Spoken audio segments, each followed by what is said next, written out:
पिछले क्लास में हम लोग पढ़े थे कॉमन और कलेक्टिव नाउन के बारे में। आज इस क्लास में हम लोग जानेंगे कि जो पिछले क्लास में कलेक्टिव नाउन पढ़े थे उसके कुछ काइंड्स थे, उसके काइंड्स के बारे में पढ़ेंगे, यानी kinds of collective noun. Kinds of collective noun.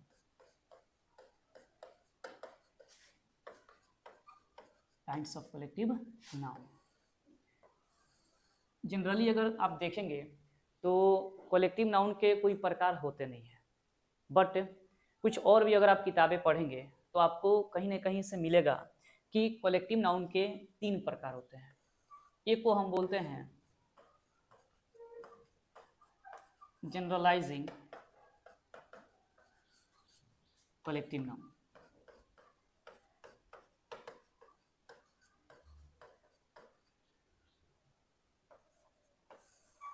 दूसरे को बोलते हैं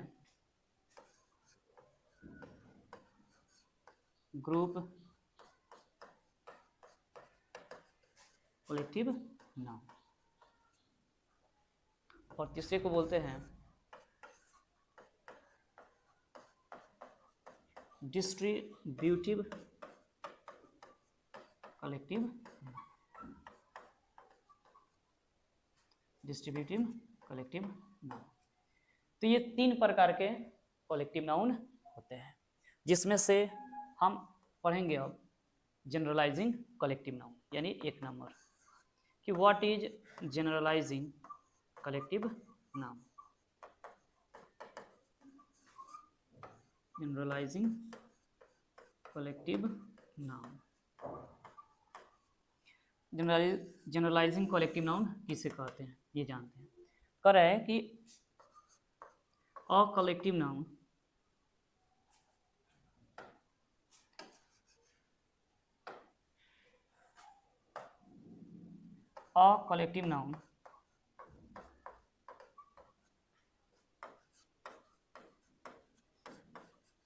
that is made of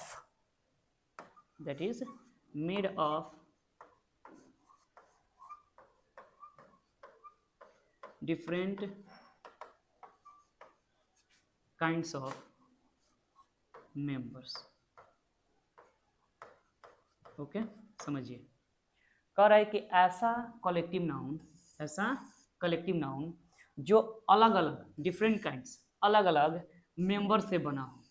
मतलब आप सीधे समझिए कि कोई ऐसा चीज होगा जिसमें अलग अलग टाइप के वस्तु होंगे और सारे वस्तु मिलके एक ग्रुप बना रहा होगा, यानी अलग अलग टाइप के वस्तु मिलके एक क्या बना रहा होगा, ग्रुप बना रहा होगा। उसको हम बोलते हैं जनरलाइजिंग कलेक्टिव नाउन। एग्जांपल में हम समझ लेंगे, जैसे अगर हम बात करें लगेज। अब देखिए, लगेज आप सिर्फ एक बैग को लगेज नहीं कह सकते।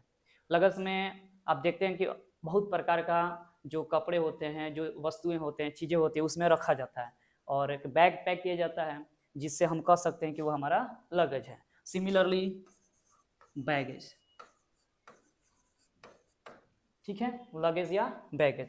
उसी तरह ज्वेलरी। अब बताइए, ज्वेलरी जो है, आप किसी एक गहने को लेके आप ये नहीं कह सकते हैं कि वह ज्वेलरी है। कई प्रकार के गहने जब एक साथ मिलते हैं तो कहा जाता है क्या है, ज्वेलरी है। उसी तरह आप फर्नीचर को देख सकते हैं, फर्नीचर, ठीक है, देखते हैं फर्नीचर में कई प्रकार का जब तक एक साथ मिलता नहीं है तब तक हम उसे कभी फर्नीचर कहते नहीं हैं। या आप कभी ये भी देखे होंगे कि किसी फर्नीचर के शॉप पे अगर आप जाते हैं तो अगर कोई चेयर बना रहे हैं तो सिर्फ ये थोड़ी कह सकते हैं कि हम फर्नीचर का दुकान रखे हैं, ठीक है। तो उसमें कितने टाइप्स ऑफ चीजें होती हैं जिसको एक साथ मिलाने की वजह से उसे हम क्या कह सकते हैं, फर्नीचर कहा जाता है। ऐसे ही बहुत सारे आपको वर्ड्स मिलेंगे जो अलग अलग प्रकार के मेंबर से बने होते हैं, अलग अलग प्रकार के मेंबर से क्या होते हैं, बने होते हैं। वैसे कलेक्टिव नाउन को आप कह सकते हैं जनरलाइजिंग कलेक्टिव नाउन। ओके, चलिए इसके कुछ पॉइंट्स के बारे में जानते हैं। सबसे पहला अगर पॉइंट्स देखा जाए, इसके कुछ पॉइंट्स जानते हैं, इंपॉर्टेंट फैक्ट्स। पॉइंट नंबर 1 याद रखेंगे, ये जो कलेक्टिव नाउन है it is always singular, it is always singular, मतलब कि ये कलेक्टिव नाउन हमेशा सिंगुलर होते हैं, चाहे वो लगेज हो, चाहे वो बैगेज हो, ये हमेशा क्या होते हैं, सिंगुलर होते हैं, याद रखेंगे। आप इसे प्लूरल नहीं बना सकते हैं, ठीक है। दूसरा पॉइंट, ए या एन इज नॉट यूज्ड। अच्छा, इसमें ए या एन का भी प्रयोग नहीं हो सकता है। आप ऐसे नहीं कह सकते हैं कि अ लगेज,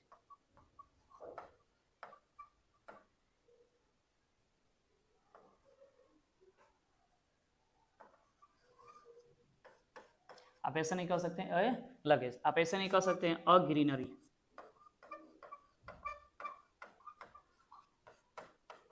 क्या है, गलत है, क्योंकि ये ऐसे कलेक्टिव नाउन है जो अलग अलग मेंबर से बनते हैं, ठीक है, लेकिन इनको हमेशा सिंगुलर समझा जाता है, तो ये हमेशा सिंगुलर होते हैं, ए एन का प्रयोग नहीं किया जाता है। थर्ड पॉइंट है आपका कि जब ए या एन का प्रयोग नहीं होगा तो ये भी समझ लीजिए एस या एस का भी प्रयोग नहीं होगा, इज नॉट यूज्ड। इसमें ना एस या एस का भी प्रयोग हम नहीं कर सकते हैं। जैसे अब ग्रीनरी है तो हम इसे ग्रीनरीज नहीं बना सकते हैं, गलत है। वैसे ही अगर ज्वेलरी है तो हम इसे ज्वेलरीज नहीं कह सकते हैं, ठीक है। तो इस बात को याद रखेंगे कि एक तो यह हमेशा सिंगुलर होता है, दूसरी बात है कि इसमें ए या एन का प्रयोग नहीं होता है, और जब ए या एन का प्रयोग नहीं होगा उस वाले नाउन में हमेशा एस या एस का भी प्रयोग नहीं होता। हाँ, एक चीज हो सकता है कि ए या एन का प्रयोग नहीं है तो लेकिन द का प्रयोग कर सकते हैं, the can be used, the can be used. अच्छा, द क्यों लगाते हैं, क्योंकि कोई ऐसा चीज जिसको हम स्पेशल बनाएं, टू मेक स्पेशल, जब हम स्पेशल उसको बनाएं तो उसमें हम द का प्रयोग कर सकते हैं। जैसे एग्जांपल के तौर पे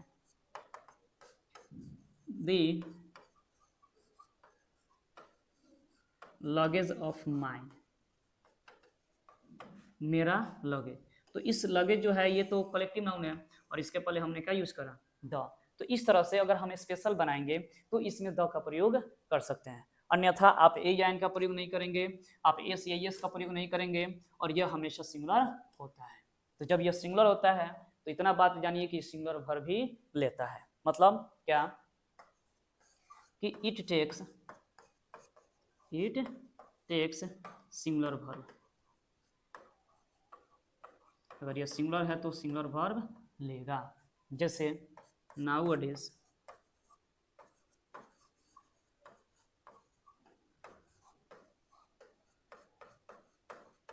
jewellery is costly, nowadays jewellery is costly, आजकल ज्वेलरी थोड़ा सा क्या है, महंगा हो गया है। तो ये थे कुछ पॉइंट्स किसके, जनरलाइजिंग कलेक्टिव नाउन के। आगे बढ़ते हैं और दूसरा समझते हैं,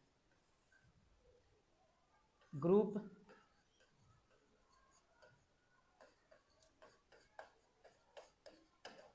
collective noun.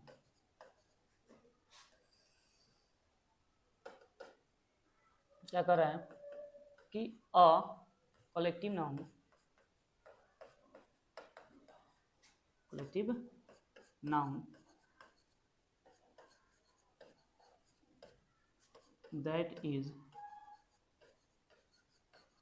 made of same kind of members।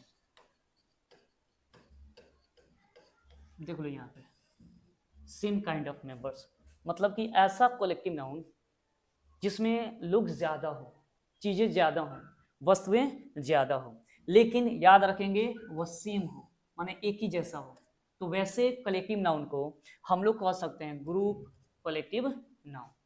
वैसे कलेक्टिव नाउन को हम लोग कह सकते हैं ग्रुप कलेक्टिव नाउन। जैसे एग्जांपल के तौर पे, जैसे आप कह सकते हो पीपल,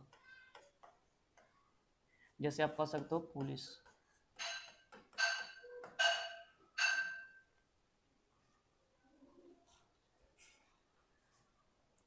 जैसे आप कह सकते हो कैटल, ठीक है। जैसे आप कह सकते हो एडमायरल्टी, एडमायरल्टी। जैसे आप कह सकते हैं जेंट्री, जैसे आप कह सकते हैं पी जेंट्री। जैसे ऑडियंस, जैसे ऑर्केस्ट्रा, जैसे तुम कह सकते हो गैंग, जैसे तुम कह सकते हो क्वायर, जैसे हार्ड, बहुत सारे हैं etc। ठीक है, तो ये क्या है ना, करे कि अ कलेक्टिव नाउन ऐसे कलेक्टिव नाउन होते हैं जो एक ही प्रकार के मेंबर से बने होते हैं, सेम काइंड ऑफ मेंबर से, एक ही प्रकार के मेंबर से ये बने होते हैं। जैसे people, police, cattle, admiralty, gentry, peasantry इत्यादि इत्यादि। अगर इसके बारे में जाना जाए तो कुछ इंपॉर्टेंट फैक्ट्स है इसके भी, इंपॉर्टेंट फैक्ट्स इसके बारे में जाने तो एक नंबर देखते हैं। सबसे पहला चीज कि इट इज प्लूरल, याद रखेंगे इट इज प्लूरल, यह हमेशा प्लूरल होता है, यानी देखने में सिंगुलर है लेकिन है यह plural. Means people are ready,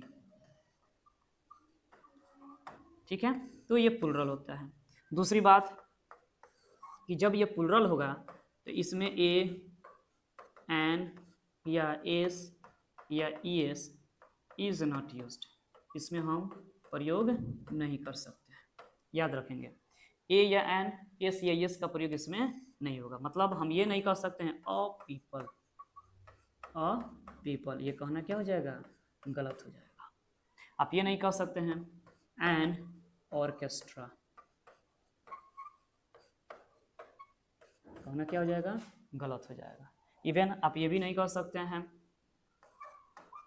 ऑर्केस्ट्राज, इसका भी प्रयोग आप नहीं कर सकते हैं, ये गलत हो जाएगा। आप ये भी नहीं कह सकते हैं जेंट्री है, तो आप जेंट्रीज नहीं कह सकते हैं जी, क्या है, गलत है। तो इस बात को ध्यान में रखेंगे। एक तो ये पूरा प्लूरल होता है, एक तो ये क्या होता है, पूरा प्लूरल होता है। जब पूरा प्लूरल होगा तो अपने बाद वर्ब जो लेगा वो भी प्लूरल ही लेगा। दूसरी बात कि इसमें ना एन लगेगा, ना ए लगेगा, ना एस लगेगा, ना ही ईएस लगेगा। इस बात को थोड़ा सा ध्यान में रखेंगे। बट कुछ ऐसे वर्ड्स हैं इसमें जिनमें थोड़ा सा बदलाव किया जाए तो उनका अर्थ बदल जाता है। जैसे एग्जांपल में हम एक वर्ड को लेते हैं पीपल। चलिए मान लीजिए कभी गलती से, एक तो ये प्लूरल है, तो प्लूरल है तो इसका मीनिंग आ रहा है लोग, लेकिन मान लीजिए कभी गलती से हम इसमें एस लगा दिए, मान लीजिए कि कभी गलती से आप पीपल के जगह पे आप पीपल्स बोल दिए, तो याद रखेंगे जब पीपल्स बोलेंगे तो इसका मीनिंग बदल जाता है और वहाँ पे इसका मीनिंग हो जाता है नेशन, राष्ट्र। क्या मीनिंग हो जाता है, राष्ट्र, इसका मीनिंग हो जाएगा राष्ट्र। सिमिलरली अगर आप पोल्ट्री देखो, एक वर्ड है पोल्ट्री इसमें का, ठीक है, तो जब पोल्ट्री मीनिंग होगा ना तो इसका मीनिंग होता है पालतू मुर्गियां, पालतू मुर्गियां। आप देखे होंगे पोल्ट्री फार्म का नाम आप सुने होंगे, जहाँ पे मुर्गियों को पालते हैं उसे हम पोल्ट्री फार्म कहते हैं। तो पालतू मुर्गियां, लेकिन कभी गलती से इसमें क्या जोड़ दिया, एस जोड़ दिए, तो याद रखेंगे यहाँ पे इसका मीनिंग हो जाएगा फूड। क्या मीनिंग हो जाएगा, फूड, और ये तुरंत यूसियन बन जाएगा। अच्छा फूड भी किसका रहेगा, याद रखेंगे मुर्गियों के फूड को हम पोल्ट्री भी कहते हैं। तो ये कुछ गलतियां हम करते हैं और याद रखेंगे जब इनका प्रयोग करेंगे, इनको सोच के हम बोलेंगे तो पोल्ट्री बोलेंगे, लेकिन इसको सोच के बोलेंगे तो ये सब लगा सकते हैं, या गलती से लग जाए तो फूड का मीनिंग आ सकता है। सिमिलरली एक और वर्ड है फोक, ठीक है, तो अगर फोक का मतलब होता है लोग, फोक का मतलब क्या होता है, लोग, लेकिन गलती से इसमें भी अगर एस यूज कर दो तो याद रखो इसका मीनिंग हो जाएगा रिलेटिव्स। क्या मीनिंग हो जाएगा, रिलेटिव्स। तो कुछ चीज़ें हैं जो आपको समझना है कि किसी किसी वर्ड में, यही कलेक्टिव नाउन में अगर वर्ड में आप एस का प्रयोग कर देते हैं मीनिंग बदल जाता है, नहीं करते हैं, ये ऑलरेडी प्लूरल है, ऑलरेडी प्लूरल है, तो इसमें एस या एस लगाने की कोई ज़रूरत नहीं है, ये ऑलरेडी प्लूरल है, तो वर्ब भी अपने बाद क्या लेगा, प्लूरल ही लेगा। जैसे अगर बोल दिया जाए कि सम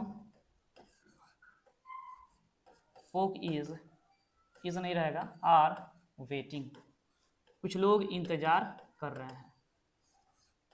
लेकिन इसको ऐसे भी बोल सकते हैं, माई folks have come to my home। अच्छा यहाँ पे देखिए, आपने एस का प्रयोग करा, आपने एस का प्रयोग करा फोक्स, तो यहाँ पे मीनिंग क्या हो गया, रिश्तेदार। तो आज के क्लास में बस इतना ही। अगले वीडियो में इसका जो थर्ड पार्ट है उसको जानेंगे, फिर आगे बढ़ेंगे। आप इस चैनल को अगर आप नए हैं तो इस सब्सक्राइब कर दें। बहुत सारी चीज़ें हम लोग पढ़ने वाले हैं, हम लोग सीखने वाले हैं, तो आपसे वो सारी चीज़ें मिस ना हो, इसीलिए आप इस चैनल पे जुड़े रहें, इस चैनल से जुड़े रहें, और कोशिश करें कि अगर आपको कोई वीडियो अच्छी लग रही हो तो आप लाइक ज़रूर करें। Thank you.